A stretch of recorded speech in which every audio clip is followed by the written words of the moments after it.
Super Completely and Totally the Messiest by Judith Yorst. Illustrated by Robin Paris Glaser.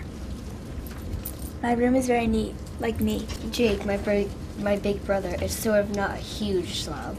And then there's my little sister, whose room is seriously revolting, which is one of the maybe a million reasons why my sister Sophie is Super Completely and Totally the Messiest. Hello, is anyone home? I ask when I open the door to her room, because even when she's there, it's hard to find her. I mean, there's so much stuff on her bed, and that sometimes I just see the top of her head.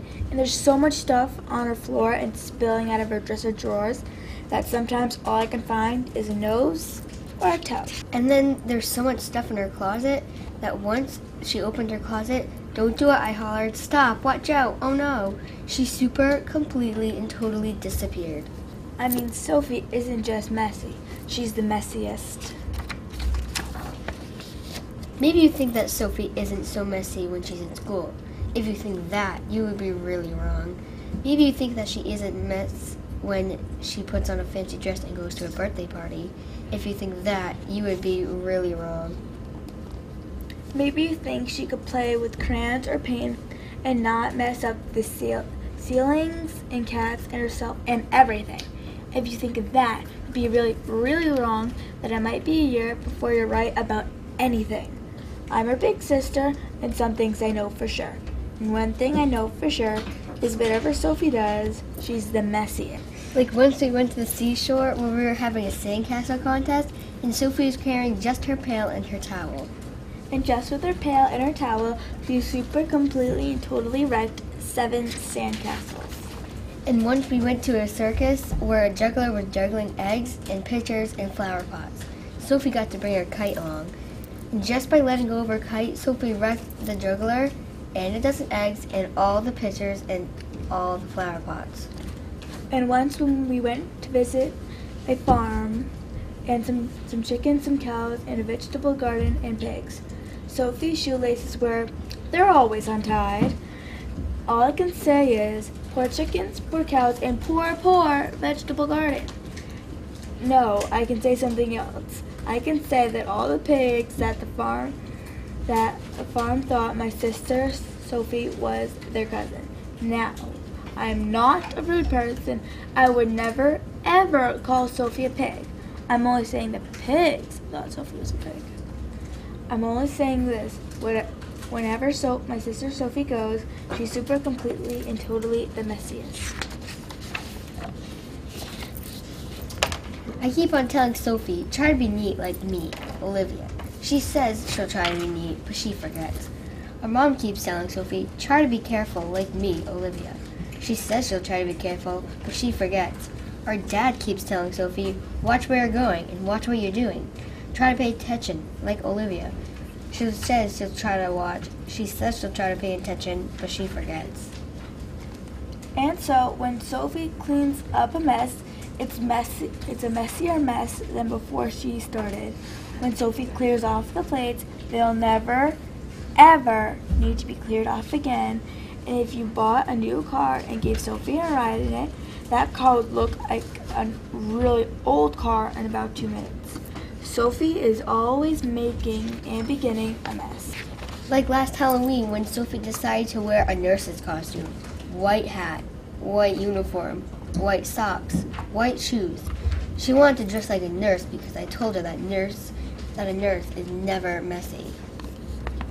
What I meant, of course, was a nurse isn't messy unless she's a sort of nurse who trick or treats all over her uniform, unless she's a nurse who gets candy corn stuck in her teeth, unless she's a nurse who falls in when she pops for apples, unless she's a nurse who could make you Super Completely and Totally sorry that you ever answered the doorbell on Halloween. What I mean is maybe you've met some messy people, but you've never met anyone messier than Sophie.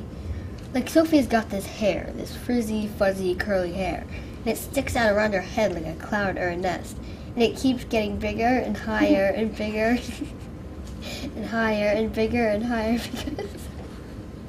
but she freaks if anyone tries to cut it. Hey Sophie, who's living in there? A couple of birds, a family of mice? That's what Jake sometimes says. He's only teasing.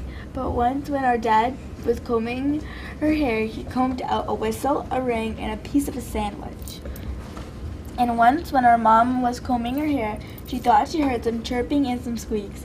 If you're looking to see messy hair, if you're looking to see messy anything, just look at Sophie. I keep on telling Sophie, try to be like me, Olivia. She says she'll try to be like me, but she forgets. Our mom keeps telling Sophie, try to hold plates tight like Olivia. She says she'll try to hold tight, but she forgets. Our dad keeps telling Sophie, wipe off your mouth and your hands and your shoes. Try to be unchocolatey like Olivia. She says she'll try to wipe. She says she'll try to be unchocolatey, but she forgets. And just listen what happened when Sophie said to Jake, we could help make our mom breakfast in bed for Mother's Day. No, she didn't spill the orange juice. Jake and I helped her pour it. She didn't burn the toast. We helped wash the toast. We also helped her not smear the strawberry jam all over the kitchen and not put a ton of cereal in the bowl. And our dad said he would bring coffee up later, so Sophie didn't get to mess up that. Then all of us carefully carried the tray to her bedroom. Mom sat up in bed and we set down the tray. Then Sophie felt so proud that she made her mom breakfast in bed that she climbed on the bed and started yelling, "Yay, yay!" Except that while she was yelling, "Yay, yay," she also jumped up and down, which is not a good thing to do to breakfast in bed. It was super, completely, and totally ugly. Nobody's better at making messes than Sophie. Our mom says, I should tell you that Sophie's a kind and very nice person, even though she messes up breakfast and beds. Our dad says I should tell you that Sophie's a smart and funny person, even though she wrecks sandcastles, jugglers, and vegetable gardens. Jake says I should tell you that Sophie's great at puzzles and dancing, even though she's not great at cleaning her room. Sophie says I should tell you she didn't mean to drown the kitchen water, even though she left the faucet running.